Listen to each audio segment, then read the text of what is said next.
अस्सलामुअलैकुम वरहमतुल्लाह। अज़ीज़ तलबा व तालिबात, जैसा कि आप तमाम जानते हैं कि हाइड्रोडायनामिक्स का हमारा पार्ट शुरू है और आप तमाम के लिए एक बहुत ही खुशखबरी है। खुशखबरी ये है कि ड्यू टू कोविड-19 ये जो हम जिस मुश्किल दौर से गुज़र रहे हैं, इस मुश्किल दौर को मद्देनज़र रखते हुए महाराष्ट्र स्टेट बोर्ड ने आपके लिए 2020 और 21 वाला जो आपका बैच है, जो आप जब 12 का एग्ज़ाम फेस करोगे तो आपके लिए महाराष्ट्र स्टेट बोर्ड ने एक सहूलत आपके लिए फ़राहम की है। सहूलत कुछ इस तरह से है कि आपका जो फ़िज़िक्स फर्स्ट, फ़िज़िक्स सेकंड, यानी कि पूरा फ़िज़िक्स का सिलेबस, इसी के साथ साथ में केमिस्ट्री, बायोलॉजी और जो भी आपके उर्दू और एक्सेट्रा इंग्लिश जो भी आपके सब्जेक्ट्स है, ऑप्शनल में ज्योग्राफी है, मैथ है, इकोनॉमिक्स है, इन तमाम सब्जेक्ट में से महाराष्ट्र स्टेट बोर्ड ने इस साल 25% सिलेबस को स्किप कर दिया है। अब 25% सिलेबस स्किप करने का मतलब क्या है? इसका मतलब ये है कि आपका जो टेक्स्ट बुक है, टेक्स्ट बुक में से इसने 25% सिलेबस को निकाल दिया है। आपको उस सिलेबस की अब तैयारी एग्ज़ाम के लिए नहीं करना है। तो जो आपका एक 100% सिलेबस आया था महाराष्ट्र स्टेट बोर्ड की जानिब से, इस साल नया सिलेबस था, उसमें से 25% सिलेबस उसने माइनस कर दिया। जैसे कि मैं आपको अगर एग्जांपल दे दूं कि जो हमारा मैकेनिकल प्रॉपर्टीज ऑफ फ्लूइड वाला लेक्चर शुरू था, इसमें हमने एक प्रेशर वाला लेक्चर शुरू किया था और प्रेशर में हमने प्रेशर की इक्वेशंस, प्रेशर की डेफिनेशंस, उसी के साथ साथ में इक्वेशन ऑफ कंटिन्यूटी, है ना, और जो लास्ट वाला हमारा उसकी कुछ एप्लीकेशंस थी, वो हमने पिछले लेक्चर तक जो डिस्कस किया था।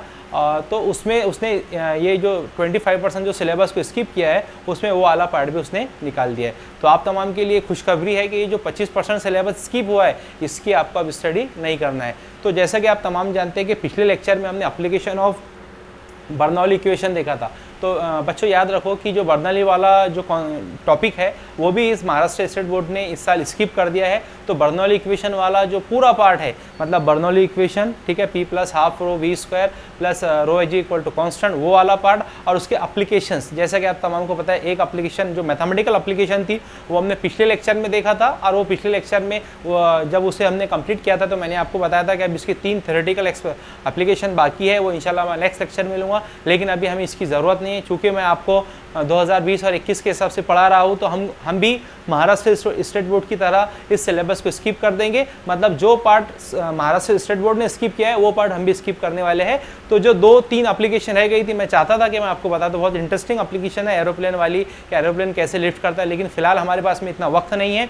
हम ये चाहते हैं कि हम कम से कम वक्त में ज़्यादा से ज़्यादा सिलेबस को कवर कर सके। इसीलिए मैं जो सिलेबस वहाँ स्किप हुआ है, मैं वो सिलेबस मेरे इन लेक्चर्स में स्किप करूँगा। जो मैंने अभी तक पढ़ा दिया हूँ, जैसे स्फीयर ऑफ डेथ है रोटेशनल मोशन में, तो वो, और उसके साथ साथ में रोलिंग मोशन वाला पार्ट है, वो भी स्किप हो चुका है। तो मैं उन तमाम जो अभी रिकॉर्ड हो चुके हैं वीडियो, हमें उनसे कुछ लेना देना नहीं है। लेकिन अभी जो नेक्स्ट हमारे यहाँ से जो वीडियो बनेंगे, तो वो जो महाराष्ट्र स्टेट बोर्ड ने जो सिलेबस को स्किप किया है, मैं उसी सिलेबस को स्किप करके आपको पढ़ाने वाला हूँ, ठीक है। अब ये जो हमारा मैकेनिकल प्रॉपर्टीज ऑफ फ्लूइड्स है, मैंने इसके अंदर आपको जब ये पढ़ाया था तो इसमें ना एक छोटा सा टॉपिक रह चुका था, छोटा सा नहीं बोलना चाहिए, बहुत इंपॉर्टेंट टॉपिक है, और उस टॉपिक का नाम है विस्कोसिटी। तो हम आज क्या करेंगे कि विस्कोसिटी पर लेक्चर लेते हैं और कोशिश ये करते हैं कि आज के लेक्चर में हम इसे मुकम्मल कर ले। लेकिन मैं कोशिश ये कर रहा हूँ आपके लिए कि मैं आपको एक शॉर्ट वीडियो बना के दूँ, जैसे 20 से 30 मिनट का वीडियो आपके लिए सफिशिएंट है। ज़्यादा अगर मैं 1 घंटा 45 मिनट का अगर वीडियो बना दूँ तो आपके लिए थोड़ा बोरिंग भी फील हो सकता है आपको, या आपको उसमें ज़्यादा टाइम सर्फ होगा। तो मैं ये चाह रहा हूँ कि मैं 30 मिनट से ज़्यादा वीडियो ना बनाऊँ, तो 30 मिनट में हम लोग जितना कवर कर सकेंगे विस्कोसिटी वाला पार्ट, मैं इंशाल्लाह उतना आपको करवाने की कोशिश करूँगा। और एक बात मैं आपको और बता दूँ इंपॉर्टेंट, चूँकि आज मैं आपको तमाम चीज़ें बता रहा हूँ, तो एक बात ये बता दूँ कि बहुत सारे बच्चों के मैसेज आ रहे हैं कि सर जल्दी जल्दी वीडियो बनाइए। तो देखिए बेटा, जल्दी जल्दी मैं वीडियो नहीं बना सकता, उसका कुछ रीज़न है। उसका रीज़न ये है कि कुछ फैमिली वर्क भी हमारे पीछे है, ठीक है। उसी के साथ साथ में जो मैं आपको पढ़ाता हूँ ना, तो एक दिन मैं उसके नोट्स निकालता हूँ, आपके लिए नोट्स भी तैयार हो रहे साथों साथ, और एक दिन मैं वीडियो को लेक्चर को रिकॉर्ड कर रहा हूँ, ठीक है। ये रिकॉर्डिंग करने में उसको जो भी उसके प्रोसेस है, एडिटिंग है, उसको अपलोडिंग है, बेटे इसमें बहुत सारा टाइम लगता है। इसके लिए मैं इतना फास्ट वीडियो नहीं बना सकता, जो मेरी एक पर्टिकुलर स्पीड है, मैं उसी स्पीड से वीडियो को बना रहा हूँ, ठीक है। तो आप लोग इंतजार करते रहिए। जो वीडियो आपको पसंद आ रहा है, वीडियो को लाइक कीजिए, सब्सक्राइब कीजिए, और अपने तमाम रिलेटिव और जो भी आपके क्लासमेट्स हैं तमाम के साथ में वीडियो को शेयर कीजिए, ठीक है। आइए हम आज का इस लेक्चर शुरू करते हैं, और इस लेक्चर का में जो हम टॉपिक देखने वाले हैं, उस टॉपिक का नाम है विस्कोसिटी। बहुत ही इंपॉर्टेंट टॉपिक है विस्कोसिटी। पिछले साल के सिलेबस में ये 12th में नहीं था, ये सिर्फ 11th स्टैंडर्ड में था, तो मैं आपको बता नहीं सकता इसमें से कि कौन सा क्वेश्चन एग्जाम में पूछ ले, क्योंकि ये इस साल नया आया है पार्ट, इसके लिए मैं आपको बता नहीं सकता कि बोर्ड वाला आपको कौन सा सवाल पूछ ले, है ना। तो आइए शुरुआत करते हैं विस्कोसिटी। सबसे पहले क्या विस्कोसिटी किससे कहते हैं, इसकी डेफिनेशन क्या है, ठीक है। तो विस्कोसिटी को अगर मैं आम जबान में आपको बताऊँ तो विस्कोसिटी का मतलब होता है, याद रखिए, गाढ़ापन। क्या होता है, गाढ़ापन। ये आम जबान में आपको बता रहा हूँ, इसकी डेफिनेशन भी आपको जरूर बताऊंगा। तो विस्कोसिटी का आम मतलब क्या है, गाढ़ापन। ये अगर ये मैं आपको क्यों बता रहा हूँ, ये इसलिए बता रहा हूँ ताकि आपके ये भेजे में घुस जाए, ठीक है। अगर आपको किसी ने पूछा बेटा बताओ what is mean by viscosity, तो आपको बताना चाहिए कि सर जो भी फ्लूइड, जो भी लिक्विड हमारे ज़्यादा गाढ़े होते हैं वो ज़्यादा विस्कस होते हैं, यानी कि उनकी विस्कोसिटी ज़्यादा होती है। तो विस्कोसिटी का मतलब मैंने क्या बताया आपको, विस्कोसिटी का मतलब होता है गाढ़ापन, ठीक है। अब देखिए, जैसे मैं आपको 2 एग्जाम्पल देता हूँ। एक हमारे पास में हनी है, शहद हमारा, और एक हमारे पास में वाटर है। ये दोनों लिक्विड हमको आसानी से मिल जाते हैं, इसलिए हम दोनों के एग्जाम्पल ले रहे हैं। हनी है और वाटर है। अगर हम दोनों का मुताला करें, हमने और आपने इन दोनों चीज़ों को देखा है, बगौर इसका मुताला भी किया है, तो हनी और वाटर में से कौन ज़्यादा गाढ़ा होता है, तो आंसर है हनी और वाटर में से सबसे ज़्यादा जो गाढ़ा होता है वो कौन होता है, हनी होता है। तो बताइए यहाँ पर वाटर की विस्कोसिटी ज़्यादा है कि हनी की विस्कोसिटी ज़्यादा है, तो बड़ा सिंपल सा आंसर है कि यहाँ पर हनी की जो विस्कोसिटी है वो ज़्यादा है। इसका मतलब जो हनी है वो ज़्यादा विस्कस है। क्या है, ज़्यादा विस्कस, मतलब ये हाई विस्कस है और ये लेस विस्कस है, ठीक है। तो विस्कोसिटी किसकी ज़्यादा होगी, तो आंसर है जो जितना ज़्यादा गाढ़ा होगा वो उतना ज़्यादा विस्कस होगा। Is it clear. और जो जितना कम गाढ़ा होगा वो उतना कम विस्कस होगा, उतनी कम उसकी विस्कोसिटी होगी। अब मैं आपको इसी के साथ साथ में अब 2 फ्लूइड्स और बताता हूँ। आप इसमें से मुझे आंसर दीजिए कमेंट बॉक्स में कि इसमें से कौन ज़्यादा विस्कस होगा, ठीक है। देखिए, मैंने आपके सामने एक हनी लिखा और यहाँ पर एक लिखता हूँ मैं फेविकॉल, ठीक है।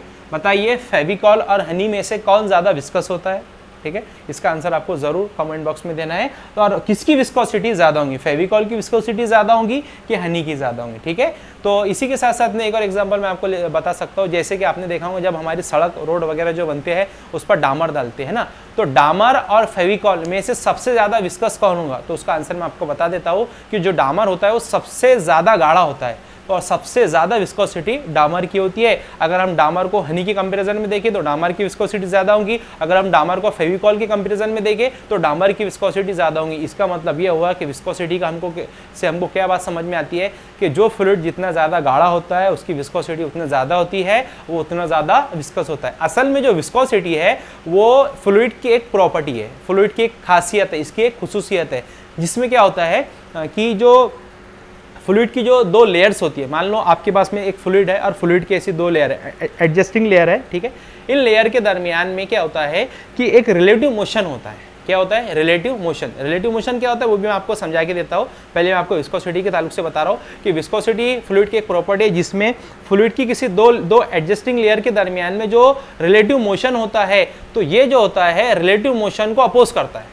रिलेटिव मोशन को क्या करता है, अपोज करता है। तो रिलेटिव मोशन को अपोज करने वाली प्रॉपर्टी को, फ्लूइड में रिलेटिव मोशन को अपोज करने वाली प्रॉपर्टी को हम क्या बोलते हैं, तो आंसर है उसे विस्कोसिटी कहते हैं। फिर से, किसी भी लिक्विड के 2 एडजस्टिंग लेयर में जब रिलेटिव मोशन होता है तो रिलेटिव मोशन को अपोज करने वाली जो प्रॉपर्टी होती है उस प्रॉपर्टी को हम क्या कहते हैं, तो आंसर है उस प्रॉपर्टी को हम कहते हैं विस्कोसिटी, ठीक है।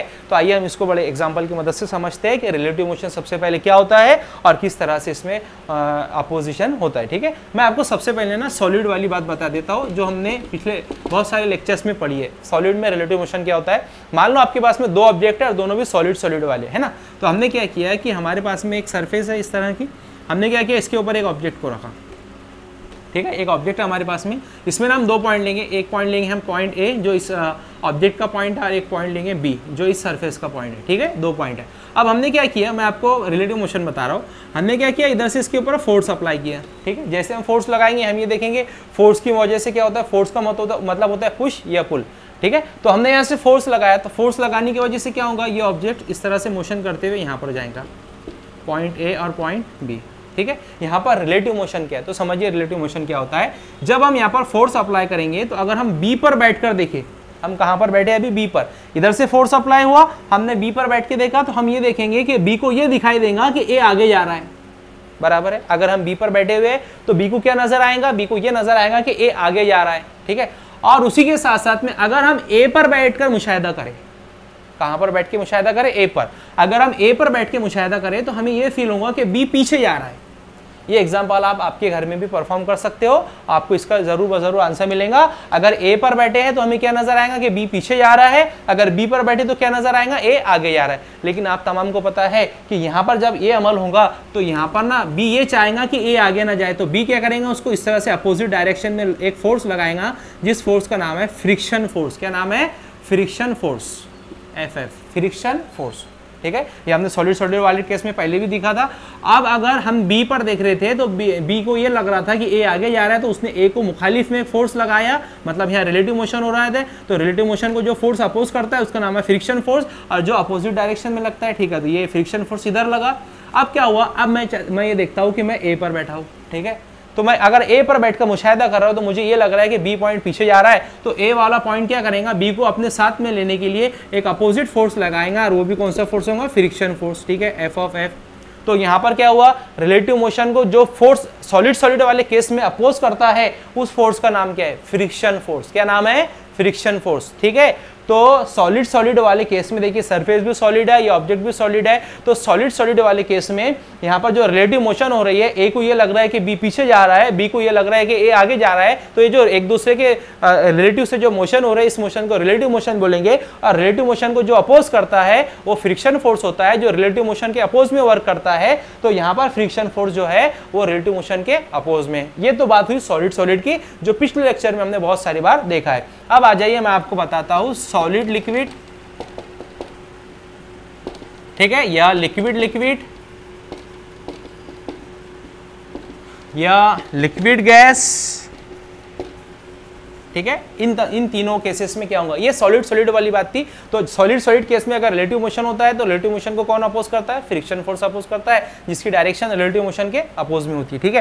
अब हम बात करते हैं सॉलिड लिक्विड या लिक्विड लिक्विड या लिक्विड गैस की, ठीक है। तीनों के लिए क्या कंडीशंस होंगी, देखिए मैं आपको बताता हूँ। विस्कोसिटी हम लोग समझ रहे, ठीक है। तो देखिए मैं एक एग्जाम्पल मैं आपके सामने पेश कर रहा हूँ। मान लो आपके पास में एक टेबल है, इस तरह का एक टेबल है हमारे पास में, ठीक है। हमने क्या किया, इस टेबल पर हम हनी ले लेते हैं, चूंकि हनी लिखी हुई, हमने क्या किया, इस टेबल पर हनी को डाल दिया, ठीक है। इस तरह से हमने हनी की जो हमारे पास में बोतल थी, बोतल को इस तरह से यहाँ पर लुढ़का दिया, तो उसकी वजह से क्या होगा, जो पूरा जो शहद है, ठीक है, वो इस टेबल पर फैल जाएगा। अब मैं क्या करता हूँ, वो जो शहद टेबल पर फैला है उसको मैं ना आपको मैग्नीफाई यानी कि जूम करके बता रहा हूँ कि उसकी लेयर्स कैसी होंगी। तो देखिए उस शहद में सबसे पहली वाली लेयर ये होगी, ठीक है, जो एकदम इस टेबल को चिपकी होगी, और यहाँ पर जो इसकी वेलोसिटी होंगी 0 होंगी। क्या होंगी इसकी वेलोसिटी, 0, मतलब ये v मिनिमम कितना है यहाँ पर, ज़्यादा से कम वेलोसिटी कितनी होगी इसकी, 0, ठीक है। इसके ऊपर वाली जो लेयर होंगी उसकी वेलोसिटी डेफिनेटली इससे ज़्यादा होंगी, हम कहेंगे इसकी वेलोसिटी v1 है। इसके ऊपर वाली जो लेयर होंगी उसकी वेलोसिटी उससे भी ज़्यादा होंगी, हमने बोला वो वेलोसिटी v2 है। उसके ऊपर वाली जो लेयर होंगी हमने बोला उसकी वेलोसिटी उससे भी ज़्यादा v3, और सबसे ऊपर वाली जो लेयर है उसकी वेलोसिटी vmax लेंगे। क्या लेंगे, vmax। मतलब ये देखिए आप सोचेंगे कि जो हनी है वो इतना बड़ा कैसे हो गया, मैं आपको जूम करके बता रहा हूँ, इस बात को ख्याल में रखते हैं ना, उसकी लेयर्स को जूम करके बता रहा हूँ। तो हमने ये देखा कि हमने जब हनी को इस टेबल पर डाला तो टेबल पर डालने की वजह से उसके हमने मुख्तलिफ जो लेयर्स है उस लेयर का मुशाहिदा किया। तो सबसे पहली वाली जो लेयर जो एकदम टेबल को चिपकी हुई थी उसकी वेलोसिटी v0 है। जैसे जैसे हम उसकी लेयर में ऊपर जाते हैं तो हमको वैसे वैसे उसकी वेलोसिटी ज़्यादा दिखती है, और सबसे ऊपर वाली जो लेयर होती है उसकी वेलोसिटी सबसे ज़्यादा होती है, ठीक है। ये तीनों चारों चीज़ें आपको ख्याल में रखना है। अब मैं ना इंटरेस्टिंग हूँ इसके 2 लेयर्स का मुशाहिदा करने के लिए, तो मैं क्या करता हूँ आपको लिक्विड लिक्विड वाली बात बताता हूँ। जैसे मैंने अभी आपको सॉलिड सॉलिड वाली बात बताया, यहाँ पर सॉलिड लिक्विड वाली बात बताता हूँ। लिक्विड सॉलिड भी हो सकता है, बिल्कुल लिक्विड गैस भी हो सकता है, लेकिन हम यहाँ पर 2 लेयर्स लेंगे, लेयर ए और लेयर बी, ठीक है। ये 2 लेयर है। अभी हम बात किसकी कर रहे हैं, लिक्विड लिक्विड में, ठीक है, क्योंकि ये हनी जो है लिक्विड है। तो हनी की 2 लिक्विड लिक्विड वाली लेयर की हम लोग बात करेंगे तो हमको ये दिखेगा कि ये लेयर की वेलोसिटी कम है और ये लेयर की वेलोसिटी ज़्यादा है। अब सुनो क्या होगा, ये लेयर इस तरह से आगे जाएंगी, है ना, इसकी वेलोसिटी ज़्यादा है। तो ये वाली लेयर ये देखेंगी कि ये, अगर मैं यहाँ से बैठ के मुशाहिदा करूँ तो मुझे ये लगेगा कि ये लेयर आगे जा रही है। तो ये वाली लेयर क्या करेंगी, ये वाली लेयर इसके अपोजिट में एक फोर्स लगाएंगी, ये चाहेंगी कि ये आगे ना जाए, इसके अपोजिट में एक फोर्स लगाएंगी, ठीक है।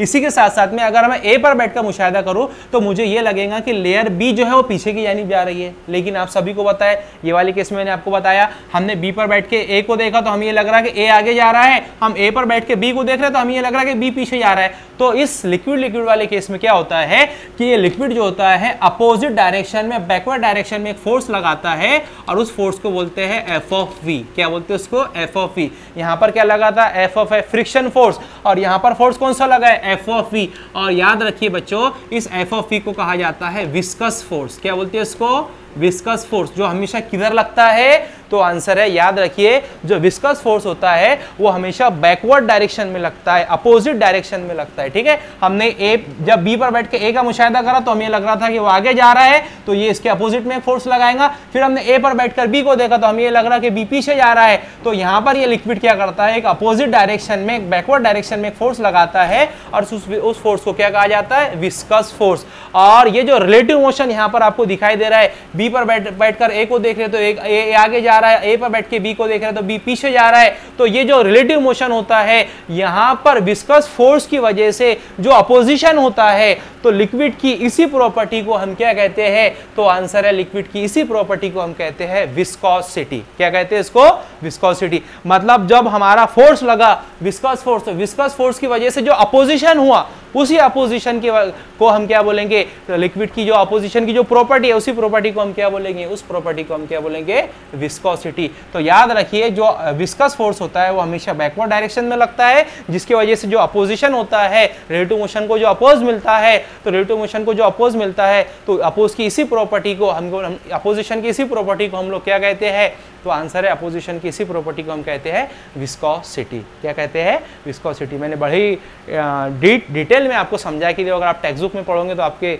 दिमाग के ऊपर से तमाम चीज़ें जाएंगी। मैंने एग्जाम्पल की मदद से आपको बताया, आप एग्जाम्पल घर में भी परफॉर्म कर सकते हो, और यह है विस्कोसिटी वाला कॉन्सेप्ट, ठीक है। तो विस्कोसिटी लिक्विड की या फ्लूइड की एक प्रॉपर्टी है, जिसमें दो एडजस्टिंग लेयर के दरमियान में जब रिलेटिव मोशन होता है तो अपोजिशन करने वाली जो प्रॉपर्टी है, उसी प्रॉपर्टी को हम लोग क्या बोलेंगे, विस्कोसिटी। टेंशन मत लीजिए, नोट्स आपके लिए बन रहे हैं, जैसे नोट्स अपलोड हमारे मुकम्मल हो जाएंगे, चैप्टर मुकम्मल हो जाएगा, मैं नोट्स भी आपको अपलोड कर दूंगा, ठीक है। तो ये हुआ हमारा विस्कोसिटी वाला कॉन्सेप्ट, ठीक है। तो विस्कोसिटी की मैंने आपको डेफिनेशन भी बता दिया और आपको एग्जांपल की मदद से समझा भी दिया कि विस्कोसिटी क्या बोलते हैं और विस्कस फोर्स क्या होता है, ठीक है। अब हमारा जो नेक्स्ट टॉपिक है वो ये है कि एक्सपेरिमेंटल प्रूफ क्या है इसका। तो देखिए, ये तो हमारा जनरल एक्सपेरिमेंट था जो मैंने आपको मेरे मदद से, मेरे जरिए बताया हो। अब मैं न्यूटन साहब की मदद से एक जो विस्कोसिटी पर उन्होंने एक्सपेरिमेंट पेश किया है, उस एक्सपेरिमेंट को आपके सामने पेश कर रहा हूं, और उस एक्सपेरिमेंट का नाम है न्यूटन्स लॉ फॉर विस्कोसिटी, ठीक है। आइए आप पहले इसका स्नैपशॉट लीजिए, फिर हम लोग आगे बढ़ते हैं।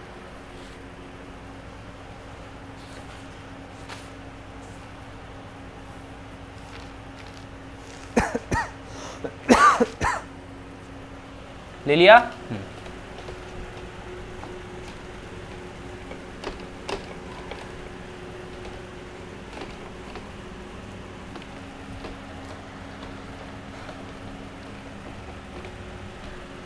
नेक्स्ट है हमारा topic Newton's law for viscosity.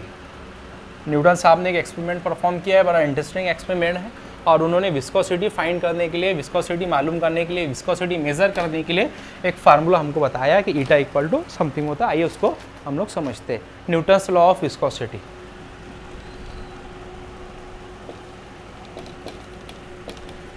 Newton's law of viscosity,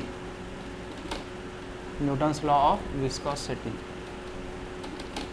है ना। ये न्यूटन साहब का एक एक्सपेरिमेंट है जो मैं आपके सामने पेश कर रहा हूँ, न्यूटन्स लॉ ऑफ विस्कोसिटी। देखिए, इसके लिए हमको करना ये है कि आपको ये करना है कि जो हमारी पॉलीथीन होती है, पन्नी जिसे आप कहते हो, तो A4 साइज़ की पन्नी लेना। ये एक्सपेरिमेंट आप लोग घर पे भी परफॉर्म बिल्कुल करना है आपको। तो आपको A4 साइज़ की पन्नी लेना है, पॉलीथीन लेना है, और उसको ना पानी में ऐसे डुबो देना है। उसको पानी में डुबो के ऐसा उठा लो तो जाहिर सी बात है पानी की लेयर उस पर चढ़ जाएंगी, और उसको ना क्या करो, एक ऐसे टेबल पर रख दो। ये आपका एक टेबल है, और मैं फिर से यहाँ पर उस पन्नी को जूम करके बता रहा हूँ। हमने क्या किया है, उस पन्नी को इस टेबल पर ऐसे रख दिया। आप सोचेंगे सर इसको हवा में रखना है क्या?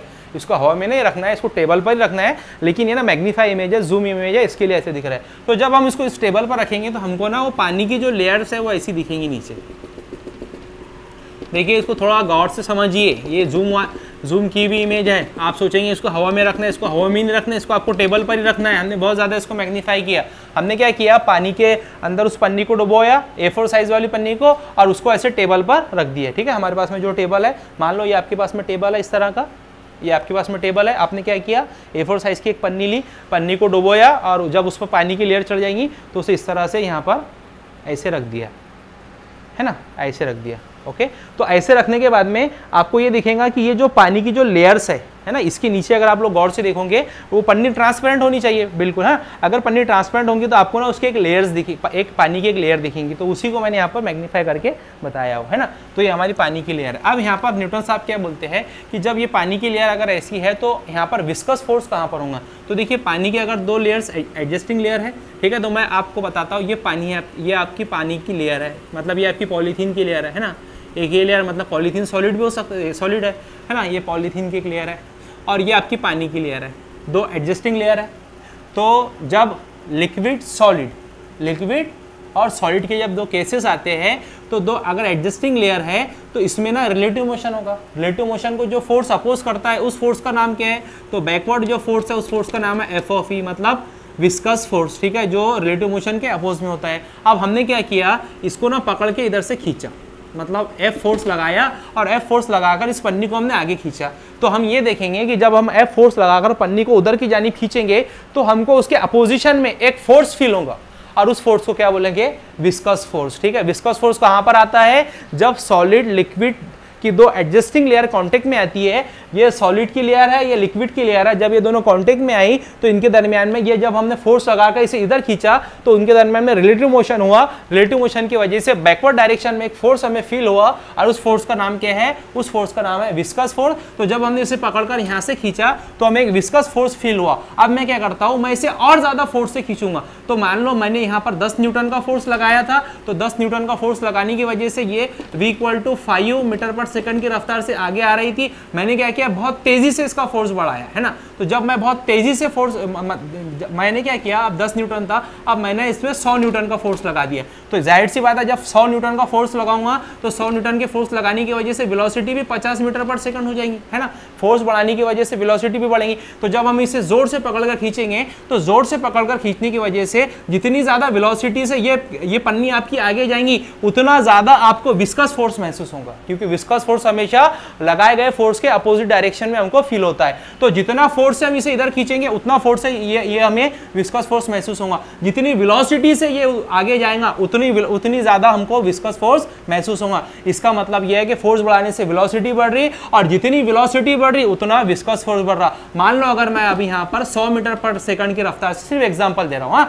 मान लो अगर मैं इसको 100 मीटर पर सेकंड की रफ्तार से खींच रहा हूँ, ठीक है, तो जाहिर सी बात है जब मैं इसे 100 मीटर पर सेकंड की रफ्तार से खींचूंगा तो जितनी ज्यादा मैं वेलोसिटी को बढ़ाऊंगा उतना ज्यादा यहाँ पर विस्कस फोर्स बढ़ेगा। इसका मतलब यह है कि अगर हम वेलोसिटी को जितना बढ़ाते हैं, जितनी जोर से वेलोसिटी से, जितनी ज्यादा रफ्तार से हम इसे खींचते हैं, उतनी ज्यादा हमें विस्कस फोर्स यहाँ पर फील होता है, क्योंकि विस्कस फोर्स लगाए गई वेलोसिटी के अपोज में होता है। इसीलिए जितनी ज्यादा वेलोसिटी हम बढ़ाएंगे उतना ज्यादा हमको विस्कस फोर्स महसूस होगा। तो यहाँ से हमको एक कंक्लूजन निकलता है सबसे पहले कि जो एफ ऑफ वी है is directly proportional to we.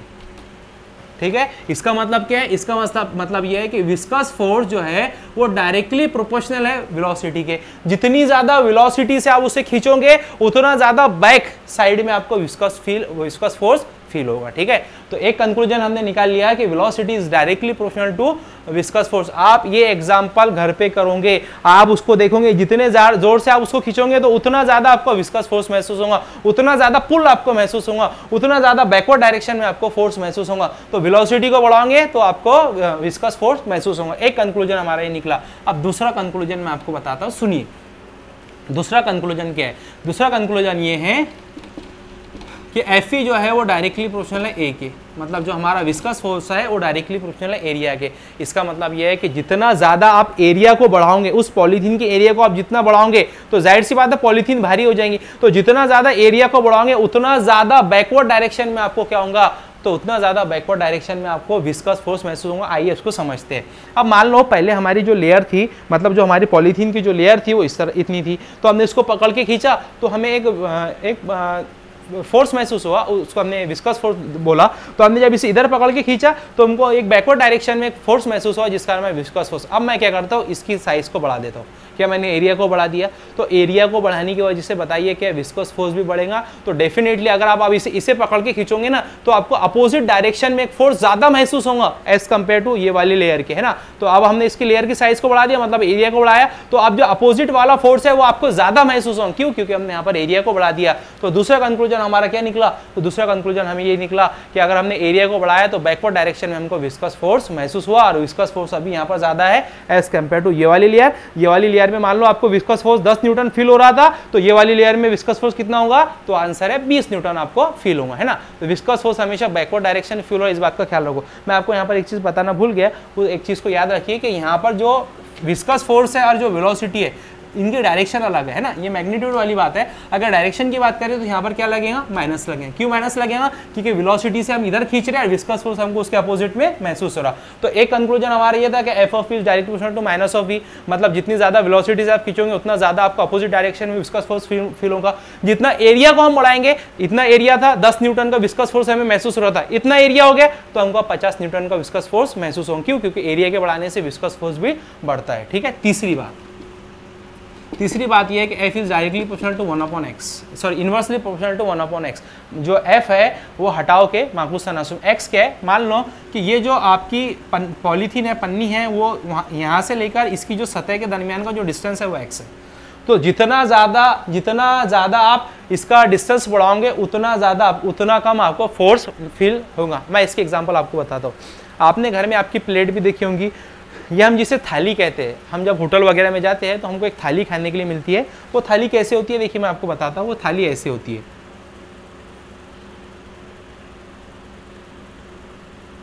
इस तरह की आपको थाली मिलेगी, है ना। थोड़ा सा उसमें गड्ढा होता है, उसकी एक ऐसी रिंग होती है ऊपर। हाँ, इसको इमेजिन किए। हमने क्या करा, इस थाली में ना ऐसे लिक्विड भर दिया। अब ये थाली की सरफेस कहाँ है, ये थाली की सरफेस है। हमने इसमें ना बहुत सारा लिक्विड भर दिया और इस लिक्विड के ऊपर हमने वो पॉलीथीन को रख दिया। तो जाहिर सी बात है जब हमने लिक्विड पर पॉलीथीन को रखा तो उसके दरमियान का डिस्टेंस बढ़ गया। जब हमने फर्स्ट टाइम जो हमारी A4 साइज की जो पन्नी थी उसको डुबो को डायरेक्ट सरफेस पर रख दिया था तो उसका डिस्टेंस कम था। अब हमने क्या किया कि वो जो आपकी प्लेट है, ठीक है, वो जो आपकी प्लेट है उस प्लेट के अंदर हमने क्या किया, जो खोल वाली प्लेट है उसमें पहले पानी को भरा और पानी के भरने के बाद में उस पर पॉलीथीन को रखा, हमारे पन्नी को रखा। तो जाहिर सी बात है उसका x डिस्टेंस बढ़ गया। अब आप क्या करो कि उसको पकड़कर खींचो, मतलब इसके ऊपर जो पन्नी को हमने रखा, पन्नी को पकड़ खींचो तो ये बड़े आसानी से आ जाएंगी, बड़े आसानी से आपको बाहर फील हो जाएंगे। लेकिन जो उस सरफेस पर चिपकी हुई पन्नी थी पहले वाले केस में, है ना, जब हमने टेबल की सरफेस पर पन्नी को रखा था, है ना यहाँ पर, हाँ ये वाले केस में जब आपने टेबल पर पन्नी को रखा था गीला करके, अगर आप उसको खींचोगे तो आपको थोड़ा सा टाइटनेस फील होगा, मतलब आपको थोड़ा सा फोर्स ज्यादा महसूस होगा। क्यों फोर्स वहां पर ज्यादा क्यों महसूस हो रहा है, क्योंकि वहां पर डिस्टेंस कम है। और यहाँ पर आपको फोर्स कम क्यों महसूस हो रहा है, क्योंकि सरफेस और पन्नी के दरमियान का डिस्टेंस अभी बढ़ चुका है।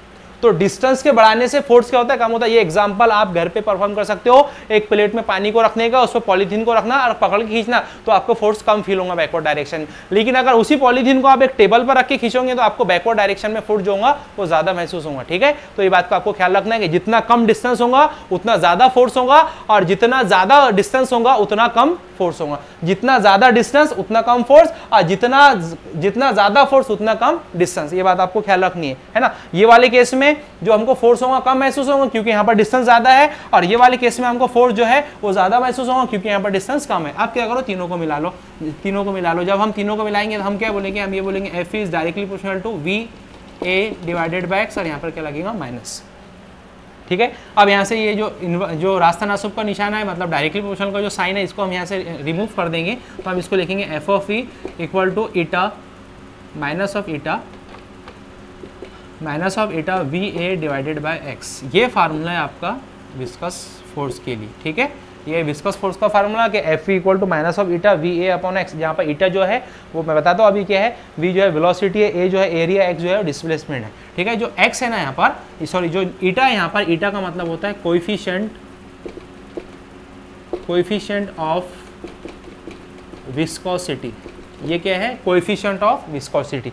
देखिए बहुत सारे लोग ऐसे होते हैं जो मैंने देखा हो कि जो गूगल पर या सॉरी यूट्यूब पर जो पढ़ाते हैं डायरेक्ट लिख देते, इसका मीनिंग नहीं बताते। मैं आपको इसका मीनिंग बताऊंगा कि कोएफिशिएंट का मतलब क्या होता है।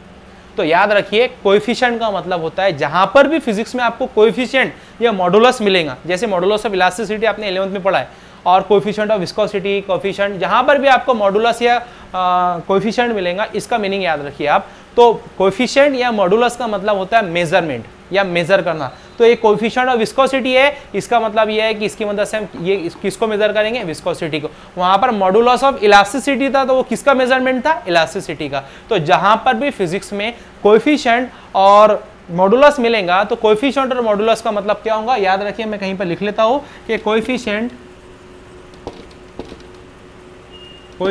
और मॉडुलस है ना, इन दोनों का मीनिंग क्या होता है, इन दोनों का मतलब होता है मेजर, ठीक है। तो जहां जहां हमें फिजिक्स में कोएफिशिएंट और मॉडुलस मिलेगा, उसका मतलब क्या होगा, मेजर। लिहाजा यहाँ पर कोएफिशिएंट और विस्कोसिटी लिखा है, इसका मतलब ये किसके लिए इस्तेमाल, ये इसका मतलब क्या है, इसका मतलब ये है कि ये विस्कोसिटी मेजर करने के लिए यूज होता है। आइए हम इसको क्या करते हैं, इसके फार्मूले को कैलकुलेट करते हैं। अभी इसकी जरूरत नहीं, इसीलिए मैं इसके यहाँ से मिटा दे रहा हूँ।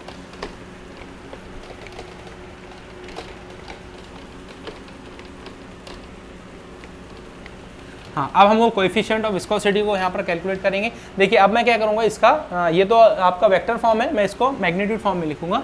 तो मैं इसको लिखूंगा F V equal to eta V A divided by X. ये मैग्नीट्यूड है, वो ये मैग्नीट्यूड फॉर्म है और ये वेक्टर फॉर्म है ना। यहाँ पर माइनस निकल गया क्योंकि यहाँ पर मैग्नीट्यूड है। अब हम क्या कर सकते हैं इसको, अगर हमको यहाँ से ईटा निकालना है तो हम इसको लिख सकते हैं। अच्छा, क्या हम यहाँ ईटा निकाल सकते हैं, बिल्कुल निकाल सकते हैं। तो ये एक्स को इधर ले जाइए, F V into X divided by यहाँ पर ईटा एज इट इज लीजिए, और वी और ए नीचे आ जाएंगे।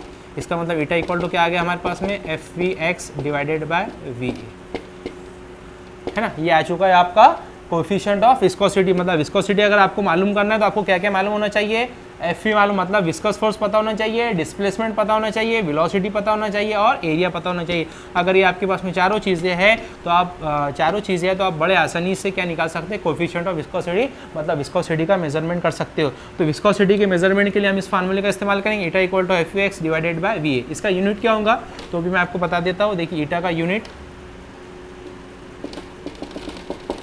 इसका यूनिट होगा, यहाँ पर फोर्स है, फोर्स का यूनिट न्यूटन होता है।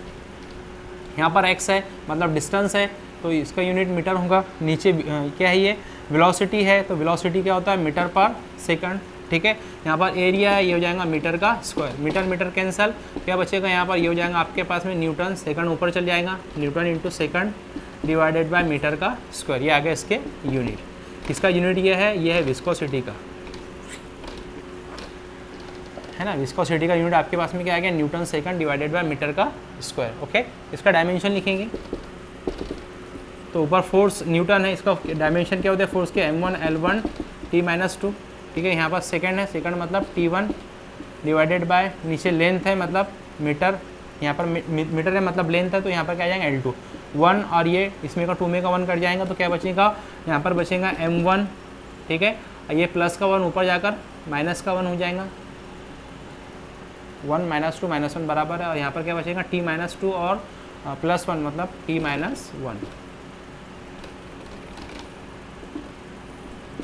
T-1। ये आ गया आपके पास में डायमेंशन। डायमेंशन क्या निकले इसके डायमेंशन निकले m1 L-1, m1 L-1 और T-2, L-1 और T-2, ठीक है। तो देखिए ये इसके यूनिट है न्यूटन सेकंड पर मीटर का स्क्वायर, और इसके डायमेंशन क्या निकले m1 L-1 T-2। ये किसका निकला, कोएफिशिएंट ऑफ विस्कोसिटी, मतलब किसका, नीटा का, ठीक है। आप इसकी मदद से विस्कस फोर्स के भी निकाल सकते हो, ठीक है। तो विस्कस फोर्स के निकाल लेना, आपको आसानी से मिल जाएंगे। बता दो विस्कस फोर्स के निकाल कर, जाहिर सी बात है फोर्स है, तो देखिए क्या आंसर आएगा इसका निकालते हैं। नीटा का हमारे पास में क्या डायमेंशन, क्या यूनिट है, newton second into metre square, velocity है मीटर पर सेकंड, हाँ। उसके बाद में एरिया है मीटर स्क्वायर, डिस्टेंस है, तो यहाँ पर क्या होगा मीटर। अब इसको कैंसिल कर दीजिए, जो आपके पास में आंसर आएगा वो आप कमेंट बॉक्स में डाल सकते हो, ठीक है। तो ये है आपके पास में न्यूटन्स लॉ ऑफ विस्कोसिटी, जो मैंने काफ़ी डिटेल में बताया। सबसे पहला पॉइंट क्या याद रखना है कि न्यूटन्स लॉ ऑफ विस्कोसिटी के मुताबिक जो विस्कस फोर्स है वो वेलोसिटी के रास्ते तनासुब में, और माइनस निशान इस बात को जाहिर करता है कि विस्कस फोर्स और वेलोसिटी एक दूसरे के मुखालिफ डायरेक्शन में। इसी तरह से विस्कस फोर्स रकबे के रास्ते तनासुब में होता है और हटाव के और फासले के माकूस तनासुब में होता है। और फिर ये तमाम चीज़ें आपको लिख लेनी है, नोट्स आपको मिल जाएंगे, उसका टेंशन आपको नहीं लेना, इसका स्नैपशॉट ले लीजिए अभी, ठीक है। एक next topic,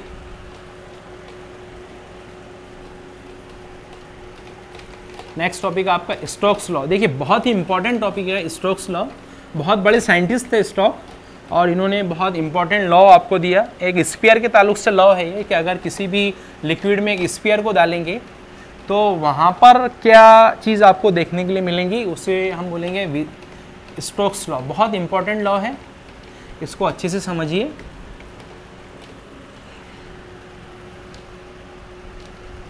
Stokes law important topic है, आपके टेक्स्ट बुक में शॉर्ट दिया है इसने, जो आपके टेक्स्ट बुक में दिया है वो मैं आपको वैसे करवा दे रहा हूँ। इसका ना मैथमेटिकल प्रूफ भी है स्टोक्स लॉ का, बहुत इंपॉर्टेंट लॉ है, इसको अच्छे समझिए। स्टोक्स लॉ क्या बोलते हैं समझिए इसको पहले। इसके मुताबिक इन्होंने क्या बोला कि मान लो आपके पास में एक लिक्विड है, infinite length, infinity length, infinity और इन्फिनिटी, ऐसे इन्फिनिटी वाला आपके पास में लिक्विड है ना।